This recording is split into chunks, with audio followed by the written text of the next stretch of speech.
So could our resource persons Request all please, our resource persons were acknowledged, rise. please stand up so that you could be properly recognized na kung saan kayo nandun. Madam Chair, baka we can also request our OSAA, baka pwedeng yung kasi may nakikita akong resource person na nandun sa likod. Baka pwedeng ilipat sila sa harap para just in case na meron tayong tanong sa kanila, mas madali ho silang makakasagot. So OSAA, paki-facilitate po iyon. Yung additional resource persons per agency, ipalapit sa harap dun sa likod ng mga principal nila. Salamat, Sen. Nancy. Thank you, Madam Chair. Thank you. Sen. Sherwin? Thank you, Madam Chairman. Madam Chairman, nakakadismaya at nakakadismaya dahil pang-apat na hearing na natin to at inibitahan natin itong mga mahalagang resource persons para mabigyan sila ng pagkakataon magpaliwanag, ibigay yung kanilang opinion, ibigay yung kanilang side. At yung ibang mga personalidad dito, nag-issue na tayo ng supina, pero parang walang respeto na ibinibigay sa institusyon at sa Senado.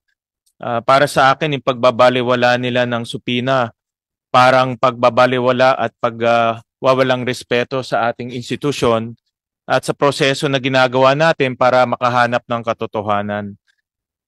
Itong pag hindi nila pagdaluho dito ay kawalan ho yan para sa kanila dahil mawawalan sila ng oportunidad na magpaliwanag at para sa akin sinyalis ho to na meron silang alam na ayaw nilang isiwalat o ayaw nilang ipaalam sa atin at meron silang tinatago. Yung hindi nila pagpunta ho dito para sa akin is a sign of guilt. Dahil ito ay pang-apat na hearing na ho natin at ilang beses na rin ho natin na nasabi sa komite kung sino-sino itong mga personalidad. Bibigyan ko kayo ng halimbawa kung gaano kahalaga po itong mga personalidad. For example po, inimbitahan ho natin yung mga incorporators at board of members ng Lucky South 99 na ito po yung na-raid noong 2022 at ngayon meron na namang problema. Inibitahan rin natin yung may-ari ng lupa, yung Whirlwind Corporation, kung saan doon natuklasan po yung isa sa pinakamalaki at isa sa pinaka-violenteng Pogo Hub sa Pilipinas. No? At wala rin pumunta ho sa kanila. Nag-issue ho tayo ng supina para kay Go Huaping para ipagpatuloy yung ating pagtatanong at higit sa lahat malaman kung sino po yung mga nasa likod nitong Pogo Hub sa Bamban. Pero pangalawang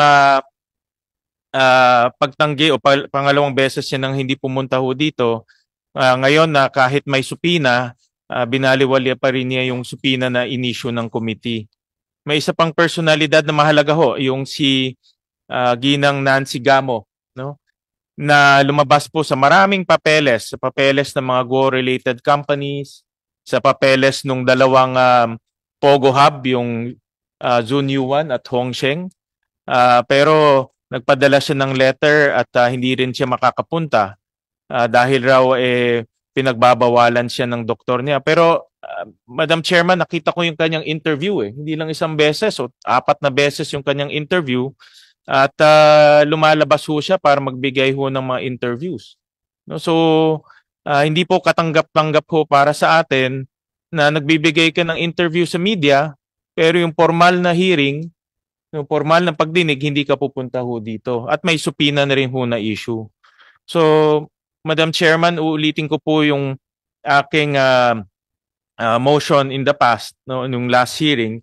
At ngayon, I will move to issue a subpoena dito po sa mga incorporators at board members ng Lucky South 99 Outsourcing Incorporated. Namely ho, si Ronelyn Baterna, si Michael Mascarenas, Stephanie Mascarenas, Rodrigo Banda, at Mr. Jing Gu. Itong Mascarenas family ho, interlocking directors ho to na present siya sa Lucky South 99 at present rin siya sa Whirlwind Corporation. So in other words, lumalabas parang iisa lang itong kumpanyang ito. No? Pero dahil hindi nga ho sila pumupunta ho dito, hindi natin malalaman yung katotohanan. Again, I will move also for the issuance of a subpoena to the board members of Lucky South 99. Ito po yung present na mga board members and officers. Si Mr. Julian Linsangan, who's the president and chairperson. Ito sana yung pinakamahalagang personalidad para diretso natin tanungin siya kung bakit sa kanyang pasilidad nangyayari itong mga krimen at itong mga torture na nangyayari. Si Mr. Edwin Ang, si Mr. Myron Chua, again to issue a subpoena to the incorporators, board members of Lucky South 99 Outsourcing, who are also incorporators of Whirlwind Corporation. Ito yung interlocking. Si Miss Josefina Mascarenas, Mr. Xiang Tan, si Mr. Daniel Salcedo. Ito po yung presidente ng Whirlwind Corporation na kasalukuyan po. Maganda rin ho sana marinig sa kanya kung bakit sa kanyang 10-hectare property nangyayari itong mga torture at human trafficking. Si Mr. Duaren Wu, applicant ho to sa mga PAGCOR, itong si Mr. Duaren Wu, yung kanyang pangalan lumalabas to sa marami ring mga papeles related to Whirlwind Corporation. Si Ms. Chona Alejandre, who's also a board member of Whirlwind Corporation. And then I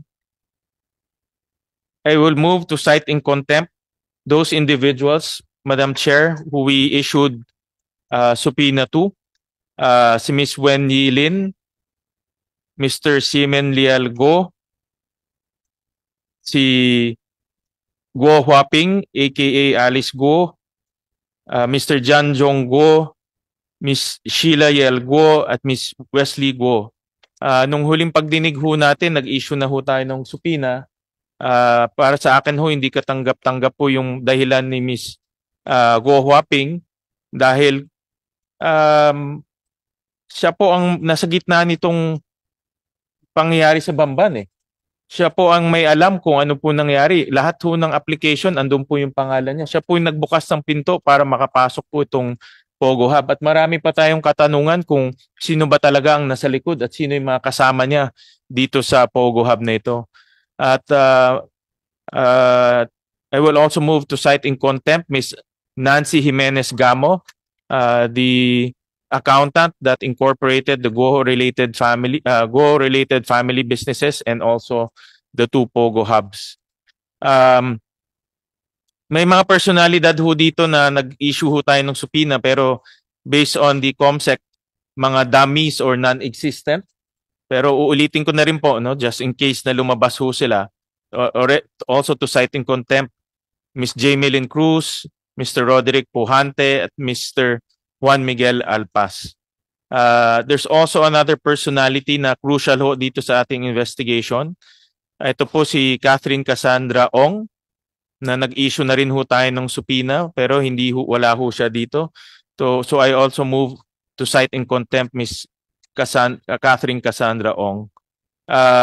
Nag-issue rin ho tayo ng subpoena kay Mr. Dennis Cunanan para marinig ho yung kanyang side at yung kanyang pangalan ay madalas lumalabas sa application sa PAGCOR in relation to Lucky South 99. So I move to cite him in contempt as well.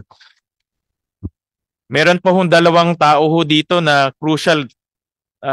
Ito ho si Mr. Alberto de la Serna at si Mr. Jonathan Mendoza. Kulang rin, hindi ho mahanap ng ating COMSEC pero lumalabas rin ho to sa interviews na nakita ko ho sa Rappler yung mga pangalan ho nito.